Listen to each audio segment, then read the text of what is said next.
नमस्कार, मैं Rajan Arora News Wave Solan से। आज हमारे साथ जुड़े हैं doctor Amit Dawash Solan homeo clinic से, जो कि किसी परिचय के तो मोहताज नहीं है। ऑल ओवर इंडिया में इनके कैंप्स लग चुके हैं, अवार्ड्स मिल चुके हैं। सबसे पहले तो डॉक्टर साहब आपका स्वागत है न्यूज़ वेव्स में। धन्यवाद। और डॉक्टर साहब, मैं चाहूँगा कि सबसे पहले आप थोड़ा हमारे दर्शकों को बताइए कि आप किस किस बीमारी का इलाज करते हैं। देखिए, मैं डॉक्टर अमित कुमार डवास सोलन से, सोलनी होम्यो क्लिनिक के नाम से मेरा क्लिनिक रजिस्टर्ड है। होम्योपैथी में हर चीज़ की चिकित्सा संभव होती है, हर चीज़ की। और बेसिकली जो हम ज़्यादातर ट्रीटमेंट करते हैं वो हमारे पास केसेस पाइल्स के, फिस्टुला के, फिशर के, किडनी स्टोन, माइग्रेन के और थायराइड के केसेस ज़्यादा आते हैं। तो अगर आपका कोई सगा संबंधी इस समस्या से परेशान है तो आप निश्चित रूप से हमसे संपर्क कर सकते हैं।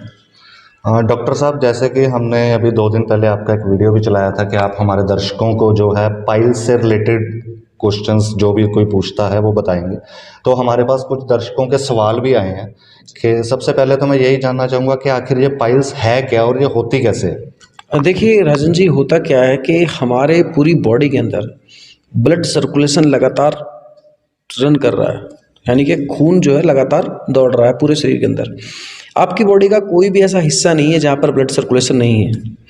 अगर हम बात करें रेक्टम की, यानी कि गुदा प्रदेश की अगर हम बात करें, तो वहाँ पर ब्लड सप्लाई होती है, नेचुरल सी बात है।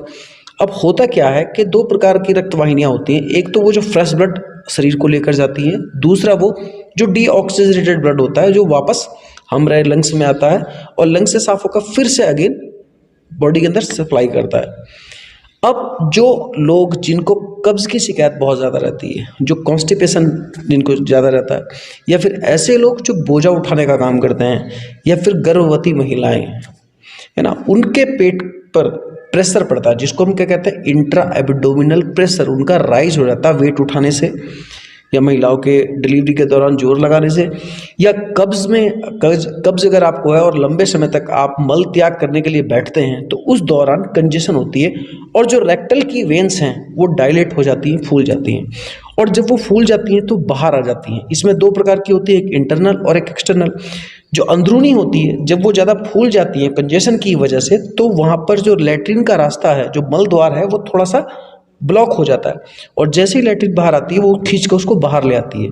तो कई लोगों को पाइल्स होती है एक्सटर्नली, बाहरी की तरफ मस्से दिखाई दे सकते हैं। कई लोगों को लैट्रिन करते वक्त नीचे की तरफ उनको मस्सा महसूस होता है और लैट्रिन त्याग करने के बाद वो धीरे धीरे वापस चला जाता है। कई लोगों को ऐसा होता है कि वो जाता नहीं, बाहर ही रहता है, उनको हाथ से अंदर करना पड़ता है। तो बेसिकली वो मस्से नहीं होते, वो आपकी ब्लड वेसल्स होती हैं जो डायलेट हो जाती हैं। तो अगर आपको कोई ये कहता है आपको 1 मस्सा है या 2 मस्से हैं, तो आप इस बात से बिल्कुल ना घबराएं, क्योंकि वो केवल और केवल आपकी ब्लड वेसल्स हैं जो कंजेशन की वजह से फूल चुकी हैं। इसी को हम आम भाषा में पाइल्स कह देते हैं। डॉक्टर साहब, एक तकरीबन हमने देखा है कि जब पेशेंट्स मिलते हैं वो पाइल्स को बोलते हैं कि ये इसका इलाज जो है वो एकमात्र ऑपरेशन से ही। बट मैंने आपके काफ़ी पेशेंट्स देखे हैं जो कि बिना ऑपरेशन के भी ठीक हुए। तो ऐसा क्या जरिया, इसका क्या तरीका है, आप क्या इलाज करते हैं कि जो बिना सर्जरी के भी पाइल्स का आप इलाज कर रहे हैं। देखिए, सबसे पहले तो हम लोगों को ये जानना पड़ेगा कि पाइल्स का मुख्य कारण क्या है। पाइल्स अपने आप में जो बीमारी है उसके कुछ कारण हैं जो आपको ध्यान में रखने हैं। सबसे पहली बात, अपने आप को कब्जी ना होने दें। कई लोग ऐसे हैं जो पानी कम पीते हैं, कई लोग ऐसे हैं जो फास्ट फूड बहुत ज़्यादा खाते हैं, है ना। तो मैं पाइल्स की जो रूट कॉज है उसकी बात कर रहा हूँ, पाइल्स क्यों होती है और बिना सर्जरी के कैसे ठीक होती है। इसके लिए आपको ये जानना ज़रूरी है कि पाइल्स आपको हो क्यों रही है। तो होता क्या है कि अगर आपको लंबे समय तक कब्ज की शिकायत है तो अभी आपके रेक्टम की एक वेंस डायलेट हुई है, ठीक है, और अगर ये स्थिति बार बार आपको रहती है तो वो वेंस थोड़ा फूल जाती है। अब और क्या होने वाला है, आप उसकी सर्जरी करवा देते हैं, उसको कटवा देते हैं, जो वेंस हैं आपकी उसको आप कटवा देते हैं। तो उससे क्या होगा कि आपने वेंस काटी है, बीमारी जो है उसका पेड़ अभी भी खड़ा है, जो पानी की कमी आपके अंदर है वो अभी भी है, आंतों की गति आपकी ठीक नहीं है वो अभी भी वैसी है। दूसरी चीज़, ड्राइनेस इंटेस्टाइन के अंदर आ चुकी है, फाइबर युक्त आप खाना खा नहीं रहे, वही दिनचर्या आप अपना रहे हैं जो पहले आप अपना रहे थे। तो डेफिनेटली 6 महीने बाद, साल भर के बाद ये प्रॉब्लम आपको दोबारा हो जाती है। अब हमें समझना है कि पाइल्स को अगर ठीक करना है तो उसके लिए क्या ज़रूरी है। तो साथियों आपने देखा होगा जब कोई इंसान जिम करता है तो उसका ये हाथ, मान लीजिए इस हाथ से वो जिम कर रहा है, इस हाथ से जिम नहीं कर रहा, तो हम क्या देखते हैं, इस हाथ की जो मांसपेशियां हैं वो अपने आप बढ़ जाएंगी। लेकिन कुछ समय के पश्चात क्या होगा कि जैसे ही कोई जिम करना छोड़ देता है तो 6 महीने या 4 महीने के बाद वो मांसपेशियां फिर से अपने उसी रूप में वापस आ जाती है। तो इस बात से नकारा नहीं जा सकता कि आपका शरीर आवश्यकता के अनुसार अपने आप को एडजस्ट करता है। जब तक आपको कब्ज रहेगा, आप जोर लगाएंगे, इंट्रा एब्डोमिनल प्रेशर बढ़ेगा, तो अभी ये जो एक वेन्स डायलेट हुई थी जिसका आपने ऑपरेशन करा दिया, उसके बाद दूसरी वेन्स आपको डायलेट हो सकती है। मतलब क्या है कि ऑपरेशन इसका समाधान नहीं है। इसका समाधान ये है, जब तक आपके इसके मूल कारण का निवारण नहीं करते तब तक ये बीमारी आपको बार बार होती रहेगी। और हम अपनी चिकित्सा में यही करते हैं, अगर किसी को कब्ज है तो उस कब्ज का कारण देखते हैं, कहीं इसको एल्यूमिनियम पॉइजनिंग तो नहीं है, या कई लोग ऐसे हैं जो बैठे रहते हैं हमेशा, फिजिकल एक्टिविटी जिनकी कम है, तो उनकी पेरिस्टाल्टिक मूवमेंट अच्छा काम नहीं करती, जिसकी वजह से बार बार उनको मल त्याग करने जाना पड़ता है। इसके अलावा कुछ लोग ऐसे हैं जिनकी आंतों के अंदर बहुत ज़्यादा खुश्की रहती है, ड्राइनेस रहती है। तो मेडिसिन के साथ साथ हम क्या काम करते हैं, इस समस्या को निपटाने की कोशिश करते हैं, यानी कि पेट को सही करने की कोशिश करते हैं। और जब पेट आपका सही रहेगा तो आप जोर नहीं लगाएंगे, और जब आप जोर नहीं लगाएंगे तो इंट्रा एब्डोमिनल प्रेशर नहीं बढ़ेगा, और इंट्रा एब्डोमिनल प्रेशर नहीं बढ़ेगा तो वेंस के अंदर कंजेशन नहीं होगी। जो मस्से आपके बाहर फूले हुए थे वो धीरे धीरे नॉर्मल शेप में आ जाते हैं नेचुरली। तो ये चिकित्सा है जो कि बिना ऑपरेशन के संभव होती है। तो दर्शकों, आपने सुना कैसे कि इसका इलाज जो है बिना ऑपरेशन के भी संभव है, बशर्ते कि उसको जड़ से ख़त्म किया जाए। तो डॉक्टर साहब, एक चीज़ हमने काफ़ी देखी है कि लोग जो हैं सुबह उठ के गर्म पानी का सेवन करते हैं, और ये हमारे दर्शकों ने भी सवाल पूछा है कि गर्म पानी का सेवन करना कितना सही है। देखिए राजन जी, होता क्या है कि आयुर्वेद के अकॉर्डिंग अगर हम बात करें तो हमारे शरीर के अंदर 3 दोष होते हैं, वात, पित्त और कफ। तो ध्यान ये आप रखिए, किन लोगों को गर्म पानी पीना है, किन को नहीं पीना है, इस बात का विशेष तौर से आप इसको नोट कीजिए। अगर आपके शरीर के अंदर पित्त प्रवृत्ति है, पित्त प्रवृत्ति का मतलब क्या है कि अग्नि तत्व अगर ज़्यादा बढ़ा है आपके शरीर का, आपको एसिडिटी की बहुत ज़्यादा समस्या रहती है, सर में खारिश, या पैरों में बहुत ज़्यादा गर्मी आपकी निकलती है, आप बिस्तर से पैर बाहर रखते हैं, यानी कि कहने का मेरा मतलब क्या है, अगर आप गर्मी का अनुभव ज़्यादा करते हैं, ठीक है, तो आपको गर्म पानी का सेवन बिल्कुल नहीं करना है। तो फिर कैसे पानी का सेवन करना है? आपने नॉर्मल टेम्परेचर के पानी का ही सेवन करना है, ना तो वो गर्म होना चाहिए ना ही ठंडा होना चाहिए। क्योंकि अगर आप गर्म पानी का सेवन नित्य दिन करते हैं तो नेचुरल सी जो अग्नि तत्व आपके शरीर का बढ़ा है वो और बढ़ जाएगा और दिक्कत आपको शुरू हो जाएगी। कोरोना काल में अक्सर आपने देखा होगा, कई लोग ऐसे हैं जिन लोगों ने काढ़ा पिया था, ठीक है, हालांकि वैक्सीनेशन के बावजूद भी कई इशूज हुए हैं लोगों को, वो एक अलग चीज़ है, बट जिन लोगों ने काढ़ा पिया है, काढ़े का सेवन किया है, गर्म पानी के साथ गर्म पानी पिया है, उन लोगों को अक्सर ब्लीडिंग की प्रॉब्लम बहुत ज़्यादा आई है। तो ऐसे कई केस हमारे पास हैं जो कोरोना का ट्रीटमेंट ले रहे थे, उसके बाद उनको साइड इफेक्ट आए। कई लोग ऐसे हैं जो गर्म पानी का सेवन कर रहे थे, उनको लोगों को साइड इफेक्ट आए। कई लोग पित्त ज़्यादा बढ़ने पर गर्म मसालों का सेवन करते हैं, तो ऐसे लोगों को अक्सर ये समस्या आती है कि उनको ब्लीडिंग स्टार्ट हो जाती है या फिर खारिश रेक्टम में शुरू हो जाएगी। तो ध्यान रखें, अगर आपके शरीर के अंदर पित्त दोष ज़्यादा है तो आप इस चीज़ का सेवन बिल्कुल ना करें, ज़्यादा सही रहेगा। इसमें डॉक्टर साहब एक चीज़ और है कि ज़्यादातर देखा गया कि लोग बोलते हैं कि पानी जितना ज़्यादा पियो उतना अच्छा है। तो ये हर बंदे को पानी पीने का मतलब जितना मर्जी पीता रहे, वो कुछ इसका है? देखिए होता क्या है सर कि पानी का सेवन आपके शरीर के पर निर्भर करता है। एग्जाम्पल के तौर पर मैं अगर बात करूं तो एक पेड़ तो रेगिस्तान में खड़ा है और एक पेड़ पानी के किनारे खड़ा है। अगर हम दोनों पेड़ों को उनकी जगह बदल देते हैं तो दोनों ही पेड़ मरने वाले हैं। तो हर शरीर की पानी की आवश्यकता अलग अलग है। ये निर्भर करता है आपकी रासायनिक केमिस्ट्री पर, आपकी बॉडी कितने लंबे समय तक पानी को रिटेन करके रखती है उस पर। तो कई लोगों को पानी पीने के बाद ज़्यादा समस्या आती है। तो आपका जो शरीर है, मान लीजिए अगर आप 70 किलो के हैं तो मिनिमम आपको लगभग 4-5 लीटर पानी पीना ज़रूरी है। और स्टार्टिंग में प्रॉब्लम आएगी आपको। कई लोग कहते हैं कि सर हम पानी पीते हैं तो हमें वॉमिटिंग से आती है। तो इसका मतलब क्या है कि बॉडी की जो रासायनिक क्रियाएं हैं वो ज़्यादा पानी के लिए आधारित नहीं है। तो निश्चित रूप से हर एक कॉन्स्टिट्यूशन अलग अलग होता है। कई लोगों को पानी पीने से ज़्यादा दिक्कत होती है, पानी रिगर्जिटेट होता है। कई लोग कम पानी पीते हैं उसमें भी ठीक रहते हैं। बेसिकली हर एक इंसान की नीड अलग अलग है। तो दर्शकों, डॉक्टर साहब का कहने का यहाँ पर ये मतलब है कि ये नहीं कि आप अपनी बॉडी के हिसाब से जितना मर्जी पानी पिए। मेन जो बेसिक है पानी की जो मात्रा है वो आपकी बॉडी के वेट के ऊपर निर्भर करती है, उसी हिसाब से पानी का पिया जाए जी। और डॉक्टर साहब ये जो बवासीर है इसको भी बोला जाता है, एक सूखी है, खूनी है, और खूनी को लेकर के लोग ज़्यादा वो रहते हैं, डर जाते हैं। तो ये आखिर खूनी बवासीर क्या है? हाँ देखिए, जैसे कि मैं आपको बता चुका हूँ, जो हमारा रेक्टम है उसकी वेन्स जो है वो डायलेट हो जाती हैं। कई बार क्या होता है, न्यूट्रिशनल डेफिशिएंसी की वजह से हमारी जो ब्लड वेसल्स हैं, पहले मैं आपको बताना चाहूँगा कि हमारी जो ब्लड वेसल्स हैं, जो आप हाथों पर देख रहे हैं अपनी नसें, ये गुब्बारे नुमा होती हैं, इलास्टिसिटी इनके अंदर होती है, लचीलापन होता है। तो कई बार क्या होता है कि जब शरीर का ताप बहुत ज़्यादा बढ़ता है, पित्त दोष जब ज़्यादा बढ़ जाता है, कई लोगों को मिर्च खाने से, कई लोगों को अल्कोहल लेने से, कई लोगों को एलोपैथी की दवाइयाँ लेने से ब्लीडिंग शुरू हो जाती है। तो उसका के मतलब क्या है कि आपके शरीर के अंदर ड्राइनेस ज़्यादा हो रही है, हीट बढ़ रही है तो ड्राइनेस होगी होगी, और जब हीट बढ़ेगी आपकी तो नेचुरल सी बात है, स्टूल आपका हार्ड होगा, मल जो है आपका हार्ड हो जाएगा। और जब मल हार्ड होगा तो अंदर रेक्टल के जो वेन्स हो गई हैं, फूल गई हैं, उनसे जब मल आपका बाहर की तरफ आएगा तो उनसे वो टकराता हुआ आएगा। तो हार्ड होने की वजह से जो ब्लड वेसल्स हैं वो छिल जाती हैं, उसकी वजह से वो ब्लीडिंग आती है। बेसिकली होता क्या है, bleeding, non bleeding, protruding piles, ये 3-4 प्रकार की पाइल्स हैं।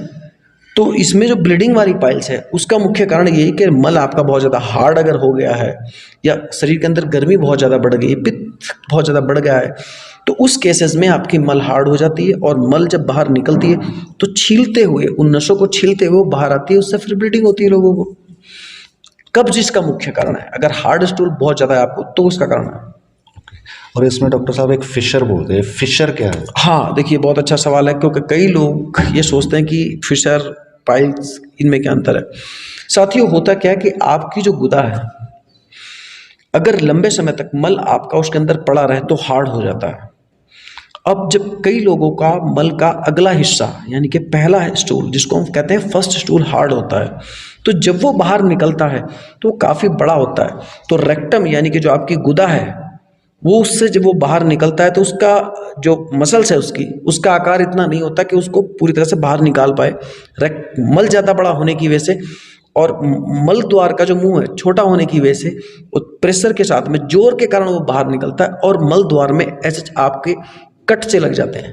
उसमें ऐसा पेन होता है जैसे किसी ने ब्लेड मार दिया हो, ब्लेड की तरह दर्द होता है, सुइयाँ सी आपको चुभती हैं। बेसिकली जो फिशर होता है वो क्या है, रक्त, जो आपका रेक्टम है, यानी कि जो मल द्वार है, उसका चिटक जाने या उसमें कट लग जाने को फिशर कहा जाता है। कई लोगों को फिशर विद पाइल्स भी हो सकता है, और कई लोगों को केवल पाइल्स हो सकती है। कई बार फिशर का पेन इतना होता है कि एक फर्स्ट स्टूल जब आप पार आप करते हैं तो कट लगने की वजह से कई बार मल द्वार में ब्लड आता है, बहुत हल्का ब्लड आता है, ज़्यादा ब्लड नहीं आता। कई लोगों को ज़्यादा ब्लड भी आ सकता है। बट सबसे बड़ी बात यह है कि कई लोगों की लैट्रिन पर, यानी कि मल पर भी लाइन सी बनकर आती है ब्लड की। तो ये इस बात का संकेत है कि पूरा दिन भर अगर आपको पेन है, वो कांटे जैसा चुभने वाला दर्द है, मिर्ची सी, चिरमिराहट सी, झंझनाहट सी अगर आपको है, तो निश्चित रूप से वो पेन आपका फिशर का पेन है, यानी कि कट लगने का पेन है। और ऐसे लोग सोचते हैं कि ऑपरेशन करवा दें, कट लगा है। अब आप खुद सोचिए, जब आपका मल आगे से हार्ड है और जो गुदा का एरिया है, यानी कि जो मुंह है, वो छोटा है, तो आपको ऑपरेशन कराने से क्या फ़ायदा होगा? क्योंकि कट तो बार बार लगेगा आपको, डेफिनेटली है, क्योंकि जब रेक्टम में इतना बड़ा स्टूल पास होगा तो डेफिनेटली प्रॉब्लम आएगी। तो इसका ऑपरेशन से कोई लेना देना नहीं है। कई लोग कहते हैं सर हमें तो ऑपरेशन बताया। बेसिकली हमने काम क्या करना होता है, जो गुदा प्रदेश है आपका, उस स्कोप पर काम करना है, ताकि लैट्रिन आपकी आगे से हार्ड ना रहे। और लैट्रिन अगर हार्ड नहीं होगी तो बड़ी आसानी से वो गुदा प्रदेश से बाहर आएगी, और जब वो आसानी के साथ बाहर आएगी तो कट लगने का सवाल ही नहीं है। और जब लैट्रिन हार्ड रहेगी, बहुत ज़्यादा बड़ी रहेगी अगला स्टूल, तो नेचुरल सी वाला कट लगता ही रहेगा। आप एक ऑपरेशन नहीं 10 ऑपरेशन कराइए। और इसी में डॉक्टर साहब, हमारे एक दर्शक ने भी सवाल पूछा कि वो जब सुबह मल त्याग करने जाते हैं तो उनको दर्द होता है काफ़ी, और उसके बाद वो सारा दिन दर्द रहता है। अगर दर्द वो मिर्ची लगने वाला दर्द है, और जो मैंने सिम्टम बताया कि आगे से मल अगर हार्ड है, तो डेफिनेटली वो फिशर का पेन है। और फिशर के केसेस जो बढ़ते हैं ज़्यादातर, वो इसी वजह से बढ़ते हैं क्योंकि स्टूल बहुत हार्ड होता है और रेक्टम का जो मुंह है वो इतना बड़ा नहीं होता कि उसको इजीली बाहर निकाल सके, इसीलिए वो घर्षण के साथ बाहर निकलता है और गुदा द्वार चटक जाता है, उसको हम फिशर कहते हैं। उसी वजह से इनके सारा दिन पेन रहता है। जी जी जी। डॉक्टर साहब, इसमें एक चीज़ और देखी गई है कि ये जो प्रॉब्लम है, ये जो बीमारी है, ज़्यादातर महिलाओं में देखी जाती है। हाँ, उसका कारण क्या है? बहुत अच्छा सवाल है। महिलाएं इस बीमारी से ज़्यादा सफ़र कर रही हैं, इसमें कोई शक नहीं है। इसके दो कारण हैं। एक तो जब एक स्त्री गर्भवती होती है तो उसके पेट में बच्चा होता है, उससे इंट्रा एब्डोमिनल प्रेशर बढ़ता है, जिसकी वजह से जो गुदा प्रदेश की नसें हैं वो फूल जाती हैं, क्योंकि खून को वापस रिटर्न होने में प्रॉब्लम होती है। पहली बात, आपने देखा होगा गर्भवती स्त्री के पेट पर भी नीले नीली जो ब्लड वेसल्स हैं वो दिखाई देती हैं। दरअसल वो इसीलिए दिखाई देती हैं क्योंकि इंट्रा एब्डोमिनल प्रेशर बढ़ा है, तो पेल्विक एरिया में कंजेशन होना, यानी कि खून का ज़्यादा इकट्ठा होना, ये स्वाभाविक है, क्योंकि रिटर्न नहीं हो पाता हट की तरफ दोबारा। अब क्या होता है कि जब लंबे समय तक जो महिलाएं गर्भ धारण करती हैं, आपको पता है 9 महीने का समय होता है, तो धीरे धीरे धीरे क्या है वो ब्लड कंजेशन बढ़ती जाती है, इंट्रा एब्डोमिनल प्रेशर बढ़ता जाता है। ये नहीं कि हर महिला को ऐसा होता है, लेकिन अक्सर महिलाओं को ये समस्या डिलीवरी के दौरान या फिर प्रेगनेंसी के दौरान इसीलिए आती है क्योंकि लंबे समय तक इंट्रा एब्डोमिनल प्रेशर बड़ा होता, पहली बात। दूसरी चीज़ ये कि हम देखते हैं कि प्रेगनेंसी के दौरान महिलाओं को कब्ज की शिकायत बहुत आसान हो जाती है। उसका मैंने आपको बताया, अगर कब्ज रहेगा तो मल त्याग करने में जोर लगाना पड़ेगा, और जोर लगाएंगे तो इंट्रा एब्डोमिनल प्रेशर और राइज होगा, जिसकी वजह से गुदा की जो वेन्स हैं वो फूल जाएंगी। तीसरा क्या है कि कई महिलाएं ऐसी हैं राजन जी, जिनको डिलीवरी के दौरान, सिजेरियन डिलीवरी के दौरान एक इंजेक्शन लगाया जाता है। उन महिलाओं को पहले समस्या नहीं थी, लेकिन जब उनको डिलीवरी के दौरान कमर में एक एनेस्थीसिया का इंजेक्शन लगाया जाता है, जिसका सीधा संबंध आपकी बड़ी आंत से है, तो जब वो इंजेक्शन लगाया जाता है तो बड़ी आंत काम करना कम कर देती है। एग्जाम्पल के तौर पे आपके घर पे एक फ़ैन है, और वो फ़ैन जब बिजली अच्छी है तो वो प्रॉपर घूमता है, और लेकिन जब वोल्टेज कम होते हैं तो वो धीरे धीरे घूमता है। ठीक इसी तरह से हमारे पूरे शरीर को ब्रेन से उत्पन्न होने वाली ऊर्जा नर्वस सिस्टम के माध्यम से सभी अंगों को संचालित करती है। अगर उसकी एनर्जी फ्लो इंटेस्टाइन में कम हो गया एनेस्थीसिया की वजह से, तो डेफिनेटली उन महिलाओं को कब्ज रहने की शिकायत शुरू हो जाती है, और वही पाइल्स का और फिशर का सबसे बड़ा कारण बनती है। बहुत कम लोग ये जानते हैं कि एनेस्थीसिया यानी कि कमर में जो इंजेक्शन लगता है, कई पुरुषों को या स्त्रियों को गॉल ब्लैडर की ऑपरेशन के दौरान भी इंजेक्शन दिया जाता है। तो इस इंजेक्शन के बाद जो केसेस आते हैं, पहले महिलाएं कहेंगी हम बिल्कुल ठीक थे, डिलीवरी के दौरान भी हमें प्रॉब्लम नहीं हुई, लेकिन जब से हमारी डिलीवरी हुई है उसके बाद अचानक से कब्जी रहनी शुरू हो गई और हमें पाइल्स की समस्या हो गई। तो उसका कहीं ना कहीं सबसे बड़ा कारण सिजेरियन डिलीवरी के दौरान लगाया गया इंजेक्शन, जो कि एनेस्थीसिया का होता है, वो वजह होती है। और डॉक्टर साहब, एक चीज़ हमने और देखी है, ख़ास तौर पे गांव में, जब डिलीवरी के दौरान, जैसे कि अभी आपने बताया कि नसें फूल जाती हैं, उसका एक बहुत बड़ा कारण है। तो गांव में ऑलमोस्ट ये बोला जाता है, बड़े बुजुर्ग गर्भवती औरतों को बोलते हैं कि आप पाँव के बाहर बैठे रहो, तो वो भी एक वजह नहीं रहती कि उससे नसें और ज़्यादा फूलती हों? हाँ, वो भी बॉडी का वेट नेचुरल सी बात है। जैसे कि मैं बता रहा हूँ आपको कि पाइल्स होने के मुख्य कारण आपका कब्ज है, वेट उठाना। आजकल हम देख रहे हैं कि जिम में लोग वेट उठा रहे हैं जी, ठीक है, इतनी शरीर में जान है नहीं जितना हम वेट उठा रहे हैं। तो उससे भी जब हम वेट उठाते हैं, तो कोई भी जब भी आप कभी वेट उठाएं, अनुभव करेंगे आप कि आपके पेट पर उसका जोर आता है। तो जो लोग एक्स्ट्रा वेट मार रहे हैं केवल बॉडी जल्दी बनाने के लिए, तो कई ऐसे लोग हैं जिनको ये समस्या आ रही है। तो ध्यान रखें, अगर आप जिम करते हैं तो इस बात का विशेष ध्यान रखें कि अपने जो वेट उठा रहे हैं आप, वो ऐसा ना हो कि जिसको उठाने के लिए बहुत ज़्यादा जोर आप लगाएं, क्योंकि जब आप जोर ज़्यादा लगाते हैं तो इंट्रा एब्डोमिनल प्रेशर राइज होता है, पेल्विक एरिया में कंजेशन होती है, और कई लोग जो बहुत ज़्यादा कमज़ोर हैं उनका गुदा प्रदेश भी बाहर आ जाता है, यानी कि मलद्वार बाहर आ जाता है, जिसको हम प्रोलैप्स ऑफ रेक्टम भी कहते हैं। तो ध्यान रखें, जोर वाला काम आप बिल्कुल ना करें। पेट पूरी तरह से साफ रहना चाहिए, फाइबर आप अच्छा लें, मैदे वाला फास्ट फूड जो जंक फूड है उसको आप छोड़ दें, तभी आपकी चिकित्सा संभव हो पाती है। जी डॉक्टर साहब। डॉक्टर साहब, इसमें एक चीज़ और सामने आती है कि जो पाइल्स है, पाचन शक्ति आप बोल रहे हो कि ज़्यादा मसाला खाने से है ये वो, तो क्या इसके लिए कि पाचन शक्ति का भी कोई, लीवर का भी इसमें कोई समस्या रहेगी? देखिए राजन जी, होता क्या है कि अगर आपका लीवर सही नहीं है, पहली बात तो आप समझ लीजिए 500 प्रकार के जो कार्य हैं वो लीवर के होते हैं। और आपके शरीर का सबसे बड़ा ये पावर हाउस एक तरह से हम देख सकते हैं, क्योंकि लीवर अगर आपका अच्छा काम कर रहा है तो आपको कोई रोग नहीं है। और लीवर की मैं एक बात और बताऊं, आपके ग्लूकोज लेवल को भी ग्लाइकोजन में कन्वर्ट करके लीवर रखता है, ठीक है। तो लीवर अगर आपका सही है तो आपको कब्जी नहीं होगी, और लीवर अगर आपका सही है तो आपको एसिडिटी की समस्या नहीं होगी। होता क्या है कि लीवर का बहुत बड़ा योगदान है। जिन लोगों को पहले हम देखते हैं कि कई लोग ऐसे आते हैं जो कहते हैं एसिडिटी हो रही है सर हमें, तो एसिडिटी के बाद पाइल्स हुई है, तो जब उनकी हिस्ट्री लेते हैं तो पता लगता है कि उन लोगों का लीवर जो है वो अफेक्ट हुआ है, या फिर उनको पहले जॉन्डिस हुई है। तो यहाँ पर लीवर भी आपके शरीर का एक महत्वपूर्ण अंग है। जैसे मैं पहले बता चुका हूँ कि पाइल्स का इलाज तो होना ही है, लेकिन पाइल्स क्यों है, सबसे पहले इसका इलाज कीजिए। अगर आपका लीवर गड़बड़ कर रहा है, कब्जी बहुत ज़्यादा आपको रह रही है, तो उसके पीछे लीवर भी आपका रिस्पॉन्सिबल हो सकता है। हो सकता है आपको पहले जॉन्डिस हुई हो सकता है आपने एलोपैथी की दवा बहुत खाई हो जो जिसका लीवर पर साइड इफेक्ट आता ही आता है। तो निश्चित रूप से आपके लीवर का सही कार्य करना बेहद ज़रूरी है, ताकि आपको कब्जी ना रहे, पेट आपका आराम से साफ हो और जोर लगाने की जरूरत ना पड़े। इससे क्या होगा कि आपको पाइल्स की समस्या नहीं हो पाएगी। तो कह सकते हैं लीवर का बहुत बड़ा रोल है। डॉक्टर साहब, कई बार हमने देखा है कि किसी को जब ये बीमारी होती है तो वो उसका बहुत इलाज करवाते हैं, काफ़ी इलाज करवाने के बाद, या फिर कुछ लोग इसका ऑपरेशन भी करवा लेते हैं, बट उसके बाद ये दोबारा हो जाती है, उसका कारण क्या है? देखिए राजन जी, मैंने आपको बताया कि जब तक आप मूल कारण का निवारण नहीं करते, बीमारी का जो मूल कारण है, जब तक इसका निवारण नहीं होगा बीमारी ठीक नहीं हो सकती। क्योंकि ऑपरेशन से आप क्या कर रहे हैं, ऑपरेशन से केवल आप एक हिस्सा उस शरीर का काट रहे हैं।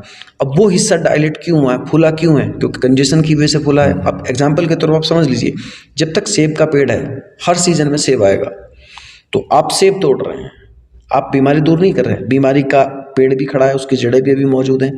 तो सबसे पहले फाइंड आउट करना है कि बीमारी का मूल कारण क्या है। जो पाइल्स है आपको, वो हेरेडिटरी है, या कब्ज की वजह से है, या एल्यूमिनियम पॉइजनिंग की वजह से, या आपके गलत दिनचर्या की वजह से है। तो ऑपरेशन कराना इस चीज़ का समाधान इसलिए नहीं है क्योंकि जब एक स्वस्थ आदमी को बीमारी हो सकती है तो फिर ऑपरेशन कराने वाले जिनको ऑलरेडी हो चुकी है उनको तो फिर भी चांसेस होंगे निश्चित रूप से। तो आपको सबसे पहले अपने उन मूल कारणों को दूर करना होगा जो बीमारी को बढ़ा रहे हैं। उसको आप सुन सकते हैं कि किस प्रकार से ये दोबारा क्यों होती है, क्योंकि आपने इसको ऊपर से कटवा दिया बट वो अंदर उसकी जड़ वहीं की वहीं है, जिस वजह से वो दोबारा भी उसके होने के चांसेस पूरे रहते हैं। जो वेन्स है वो रेक्टम तो पूरा वेन्स से भरा हुआ है, तो निश्चित रूप से अगर आज एक वेन्स फूली है तो कल और भी वेन्स डायलेट होंगी। डॉक्टर साहब, कई बार हमने सुना या देखा भी है, हमारे एक दो दर्शकों ने सेम सवाल भी भेजा हमें कि कई बार जब ब्लड आता है उनको तो खून आने पर जो मस्से हैं वो कम हो जाते हैं, उसका कारण? देखिए दर्शकों, इस बात को आप विशेष तौर से ध्यान दें क्योंकि बहुत ज़रूरी ये क्वेश्चन है। होता क्या है कि कई लोगों को ब्लड आने पर मस्से कम हो जाते हैं, जैसे कि मैं पहले ही आपको बता चुका हूँ। क्यों, रीज़न क्या है? क्योंकि हमारी जो वेन्स हैं वो रबड़ नुमा होती हैं, गुब्बारे नुमा होती हैं। जब हम एक गुब्बारे में पानी भरते हैं तो वो गुब्बारा नीचे की तरफ फूल जाता है, ठीक है, या हम हवा भरते हैं तो वो फूल जाता है। अब वो जो वेन्स हैं जिनको आप मस्से समझ रहे हो वो फूल गई हैं। क्यों फूली? क्योंकि उनके अंदर खून इकट्ठा हो चुका है। अब मैं पहले ही आपको बता चुका हूँ कि रबड़ नुमा होते हैं, तो जैसे गुब्बारे में आप पिन चुभाते हैं और गुब्बारे से हवा निकल जाती है, या फिर जिस गुब्बारे में पानी हो उसमें आप पिन चुभाते हैं तो वो फट जाता है और पूरा पानी बाहर निकल जाता है और वो गुब्बारा जो है सिकुड़ कर छोटा सा हो जाता है। ठीक किसी तरह से आपकी जो ब्लड वेसल्स हैं रेक्टम की या पूरी बॉडी की, इसी तरह से ब्लड वेसल्स होती हैं, बहुत सॉफ्ट होती हैं, इलास्टिसिटी बहुत ज़्यादा होती है। अब अगर आपको खून निकल जाता है तो नेचुरल सी बात है कि मस्सा सिकुड़ जाएगा। क्यों? क्योंकि वो तो गुब्बारे नुमा है ना, उसके अंदर खून भरा हुआ है। अब खून निकल गया बाहर तो प्रेशर कम हो गया, और प्रेशर कम हो गया तो अपने आप आकार में छोटा हो जाता है। सिंपल है। डॉक्टर साहब, इसमें एक चीज़ और है कि प्रोलैप्स बोला जाता है। प्रोलैप्स क्या है? देखिए, प्रोलैप्स का मतलब होता है, प्रोलैप्स कई तरह का हो सकता है। पहली बात, जिन महिलाओं का शरीर या जिन पुरुषों का शरीर बहुत ज़्यादा लूज पड़ जाता है, यानी कि एसिडिक टेंडेंसी बॉडी में ज़्यादा होती है, तो आपने अक्सर देखा होगा कई लोगों को हर्निया की समस्या होती है। कई महिलाएं ऐसे हैं जिनका यूट्रस बाहर आ जाता है, जिसको हम कहते हैं कि मल जो गर्भाशय है वो बाहर आ गया। ठीक इसी तरह से आपका मल द्वार है। हम क्या देखते हैं कि अगर आप ज़्यादा जोर लगा रहे हैं, न्यूट्रिशन की कमी है शरीर के अंदर, वीकनेस ज़्यादा है, तो ज़्यादा वेट उठाने पर, जो लोग वेट बहुत ज़्यादा उठाते हैं, जैसे खान हो गए, अक्सर बोझा उठाने वाले लोग हैं, या ऐसे लोग हो गए जो बहुत ज़्यादा खेतों में मेहनत कर रहे हैं, जोर का काम कर रहे हैं, तो ऐसे लोग जिनका पेट बहुत लंबे समय से खराब चल रहा है, ऐसे लोगों के शरीर में न्यूट्रिशनल डेफिशिएंसी हो जाती है। आपके शरीर को सुचारू रूप से काम करने के लिए 22 प्रकार के अमीनो एसिड की ज़रूरत होती है, प्रोटीन की ज़रूरत है, कार्बोहाइड्रेट्स की ज़रूरत है। तो ये निश्चित रूप से आपके शरीर में कहाँ से पहुँचते हैं? पेट के रास्ते पहुँचते हैं। जैसा आप खाते हैं, आपकी आंतें उनको अब्जॉर्ब करती हैं, पूरे शरीर में भेजती हैं। एक छोटा सा बच्चा 6 फीट का इंसान कैसे बन जाता है? खाने से ही संभव होता है ना सब कुछ। तो खाना, आपका पेट सही रहना बहुत ज़रूरी है। अगर आपका पेट लंबे समय से गड़बड़ रहता है, लूज मोशन आपको लगते हैं, जो भी आप खा रहे हैं, और वो खाना खाने के तुरंत बाद आपको मल के लिए जाना पड़ता है, तो ऐसे में शरीर के अंदर जो आवश्यक न्यूट्रिशन है उसकी कमी हो जाती है। और जब न्यूट्रिशन की कमी हो जाती है तो जो मांसपेशियां हैं आपकी वो कमज़ोर पड़ जाती हैं, और जब आप बोझ उठाते हैं तो वही मांसपेशियां, वही लिगामेंट अपना को लूज कर देते हैं, और जो मल द्वार है वो बाहर की तरफ आ जाता है। यही अक्सर महिलाओं में यूट्रस प्रोलैप्स का कारण बनता है। कहते हैं कि लिगामेंट वीक हो गए, महिलाओं के जो लिगामेंट है वो कमज़ोर हो गए। ऐसी कई महिलाएं हमने ठीक करी हैं जिनका यूट्रस जो है वो बाहर आता था। अक्सर उनको भारीपन महसूस होता है, गुदा के अंदर उनको भारीपन महसूस होगा, और रेक्टम की जो मांसपेशियां हैं वो वीक पड़ चुकी होती हैं। तो जरा सा भी वो जोर उठाते हैं या फिर लंबे समय तक पैरों के बल अगर वो बैठते हैं तो भी मलद्वार बाहर आ जाता है। तो मलद्वार बाहर आने का मतलब क्या है? अपनी जगह से किसी चीज का खिसक जाना प्रोलैप्स कहलाता है। यूट्रस अपनी जगह से खिस गया, हम कहते हैं यूट्रस प्रोलैप्स है। हर्निया हो गया तो हम क्या कहते हैं? हर्निया होगी, इंटेस्टाइन प्रोलैप्स हो गई है ना। और इस जो यूट्रस है, जो रेक्टम है, जब वो अपनी जगह से बाहर आ जाता है तो हम उसको यूट्रस वो रेक्टम प्रोलैप्स कहते हैं। रेक्टम प्रोलैप्स में और पाइल्स में एक अंतर होता है, इसको थोड़ा समझ लीजिए। होता क्या है, ये आपका मलद्वार है।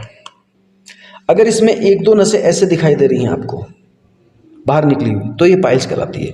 लेकिन अगर ये पूरा का पूरा हिस्सा ऐसे फूल की तरह से खिल जाता है, मतलब खुल जाता है ये, ठीक है, जैसे मान लीजिए ये वो है, और ये इस तरह से खुल जाता है लैट्रिन करते वक्त, पूरा गोलाई में अगर महसूस करते हैं आप कुछ बाहर निकला हुआ है, तो ये प्रोलैप्स कहलाता है।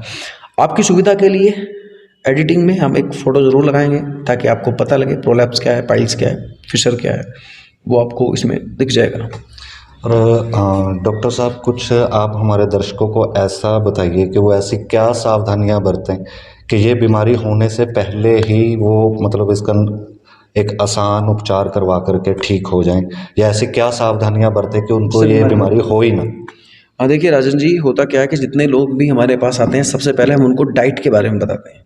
आपको डाइट कैसे लेनी है, आप कौन सी प्रवृत्ति में, अगर आप पित्त की प्रवृत्ति में तो गर्म चीज़ों का सेवन आपको बंद करना होगा, ठीक है। अगर आपके शरीर में गर्मी है तो ऐसे लोगों को गर्म चीज़ों का सेवन बंद करना होगा, क्योंकि सबके लिए हर चीज़ नहीं होती है। हर इंसान का शरीर अलग अलग है, उसकी आवश्यकता अलग है, उसका हमें पूरा ध्यान रखना पड़ता है। अगर आपके शरीर के अंदर न्यूट्रिशनल डेफिशिएंसी है तो निश्चित रूप से आपके पेट को ठीक किया जाएगा। अगर आपका पेट खराब होने की वजह से वो दूर हुई है तो पेट सही करके न्यूट्रिशनल डेफिशिएंसी को दूर किया जाएगा। अगर आपको एल्यूमिनियम पॉइजनिंग हुई है तो एल्यूमिनियम पॉइजनिंग को दूर किया जाएगा। इसके अलावा आपको ऐसी चीज़ें बताई जाएंगी, जैसे आप खाने में फाइबर अच्छा खाइए, क्योंकि फाइबर अच्छा रहेगा तो आंतों की सफाई अच्छी से होगी, कब्ज़ की आपको शिकायत नहीं होगी। अगर आप कोई वेट उठा रहे हैं तो इस बात का ध्यान रखें कि ज़्यादा वेट ना उठाएं, क्योंकि ज़्यादा वेट उठाने से आपको समस्या हो सकती है। कई लोग ऐसे हैं जिनका बार बार मल त्याग करने की तरफ भागते हैं, तो ऐसे लोगों की पेरिस्टाल्टिक मूवमेंट सही नहीं होती, या हम कह सकते हैं IBS की प्रॉब्लम ऐसे लोगों को अक्सर होती है। तो सबसे पहले आप जो बीमारी है आपकी, उसके जो मूल कारण हैं उनको दूर करना है। सावधानी क्या रखनी है? गर्म पानी का सेवन नहीं करना, ज़्यादा मिर्च मसालों का सेवन नहीं करना। उड़द, राजमा, बैंगन, गोभी, उड़द, राजमा, बैंगन, गोभी, इन चीज़ों का परहेज आपने करना है, नहीं खाना। जिन लोगों को ब्लड नहीं आता है, और जिन लोगों को ब्लड आता है वो गर्म पानी, गर्म मसाला, शराब, मीठ और अंग्रेजी दवाइयों का सेवन आपने नहीं करना है। नियमित रूप से व्यायाम करना है। बटरफ्लाई जो बाबा रामदेव बताते हैं आपको, बटरफ्लाई आपको करनी है निश्चित रूप से। और पानी का जो सेवन आपने करना है अपने वेट के अनुसार करना है, ठीक है। इस बात का विशेष ध्यान रखें और आप स्वस्थ रहेंगे। और अंत में दर्शकों, अगर आपके कोई भी सवाल हो वो आप हमें कमेंट बॉक्स में करके पूछ सकते हैं, और डॉक्टर साहब का जो नंबर है वो हम डिस्क्रिप्शन में देंगे। और डॉक्टर साहब, वैसे तो आपको ऑल ओवर हिंदुस्तान से लोग जानते हैं, आपके पास आते भी हैं, इलाज भी करवाते हैं, बट हमारे बहुत से दर्शक हैं जिनको नहीं पता है, बट कुछ और भी माध्यम से वो आपसे अगर मिलना चाहें, आपकी सलाह लेना चाहें, तो उस बारे में हमारे दर्शकों को। देखिए, आप मेरा खुद का भी पेज है शूल नियोमी क्लिनिक, डॉक्टर मिट्टावास के नाम से। तो आप लिंक हम दे रहे हैं डिस्क्रिप्शन में, आपको आप वहाँ से ले सकते हैं। सेकंड थिंग कि आप मुझे सबसे पहले आप व्हाट्सएप कर सकते हैं, और सोलन की जो नगर पालिका है, राजगढ़ रोड पे जो नगर पालिका है, उसके साथ ही मेरा क्लिनिक है। सीएसबी बैंक के जस्ट आप ऊपर क्लिनिक है मेरा। आप किसी को भी पता कर सकते हैं, राजगढ़ रोड पे नगर पालिका के ठीक सामने। कांटेक्ट करें, आप व्हाट्सएप पे भी आप कांटेक्ट कर सकते हैं। नीचे दिए गए जो नंबर आप देख रहे हैं, इन पर आप मुझे व्हाट्सएप के द्वारा संपर्क कर सकते हैं।